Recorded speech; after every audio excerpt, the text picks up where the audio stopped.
Hello అందరికీ welcome back to Anu KR vlogs. నేను మీ అనురాధ. ఈరోజు మన ఛానల్లో రెసిపీ వచ్చేసి ఇంకొక బ్రేక్ఫాస్ట్ రెసిపీతో మీ ముందుకు వచ్చేసాను. ఎక్కువ శ్రమ పడకుండా ఈజీ పద్ధతిలో ఈరోజటి వీడియోలో చూపించబోతున్నాను. ఈ రెసిపీ చూడబోయే ముందు ఇంకా నా ఛానల్ని ఎవరైనా సబ్స్క్రైబ్ చేసుకొని వాళ్ళుంటే సబ్స్క్రైబ్ చేసుకోండి. ముందుగా ఒక గిన్నె పెట్టేసుకొని ఒక గ్రేటర్ని కూడా పెట్టుకోవాలి. నేను ఒక పెద్ద సైజ్ ఆలుగడ్డని ఉడికించుకొని తీసుకున్నాను. ఉడికించుకున్న ఆలుని వీలైనంత సన్నగా తురుముకొని తీసుకోవాలి.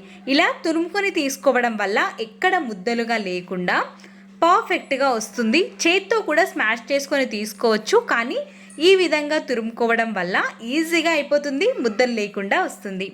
ఇప్పుడు తురుముకొని తీసుకున్న ఈ ఆలులోకి వీలైనంత సన్నగా ఆనియన్స్ని చాప్ చేసుకొని తీసుకోవాలి. నేనైతే చాపర్ ఉంది నా దగ్గర, అందులో వేసి చాప్ చేసుకున్నాను. చాలా సన్నగా వచ్చాయి. ఆనియన్స్ని కూడా వేసేసి ఒక పచ్చిమిర్చిని సన్నగా తరుక్కొని తీసుకోవాలి. కొత్తిమీర తరుగుని కూడా యాడ్ చేసుకోవాలి.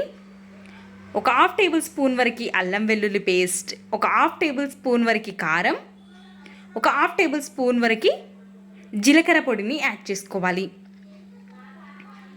ఇప్పుడు వీటన్నిటిని మొత్తం కలిసిపోయే వరకు మంచిగా కలుపుకొని తీసుకోవాలి. మనం ముందుగానే ఈ విధంగా కలుపుకొని తీసుకోవడం వల్ల స్పైసెస్ అన్నీ ఆలుకి మంచిగా పడతాయి. మొత్తం మిక్స్ చేసుకున్న తర్వాత ఇందులోకి 1 కప్పు వరకు జొన్న పిండిని యాడ్ చేసుకోవాలి. ఇది మిల్లులో పట్టించుకున్న పిండి, మీరు ప్యాకెట్ పిండిని కూడా తీసుకోవచ్చు. అదే కప్పుతో 1 కప్పు వరకు మైదా పిండిని తీసుకుంటున్నాను.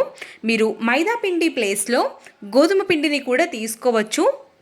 ఇందులోకి ఒక 2 టేబుల్ స్పూన్ల వరకు ఆయిల్ని కూడా యాడ్ చేసుకోవాలి. రుచికి సరిపడ ఉప్పుని కూడా తీసుకొని మంచిగా ఇవన్నీ కలిసే వరకు కలుపుకోవాలి.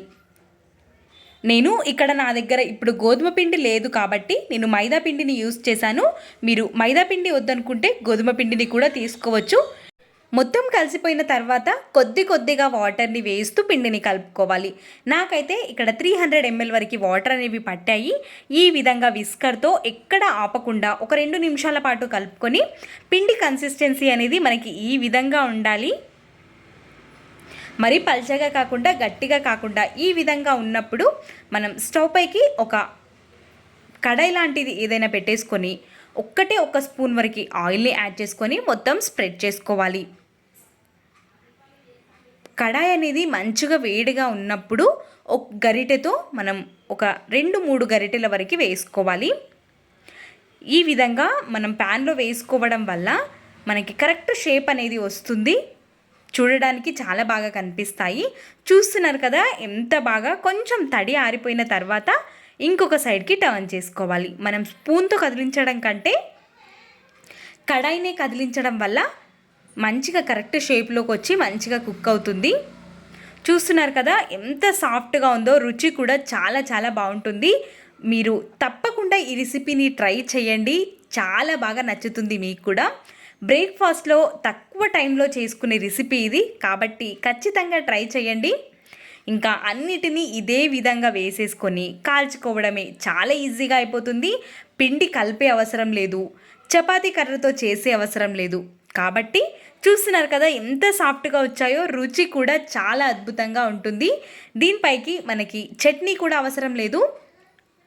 ఇంట్లో ఉన్న టమాటో కెచప్, టమాటో సాస్తో పైన ఈ విధంగా స్ప్రెడ్ చేసేసుకొని రోల్ చేసేసుకొని పిల్లలకి ఇచ్చినా మనం తిన్నా చాలా రుచిగా ఉంటుంది. ఈ రెసిపీ తప్పకుండా ట్రై చేయండి. మీకు ఎలా కుదిరిందో మీ వాల్యుబుల్ ఫీడ్బ్యాక్ని కమెంట్ సెక్షన్లో తెలియచేయండి. రెసిపీ నచ్చిందా? అయితే ప్లీజ్ సబ్స్క్రైబ్.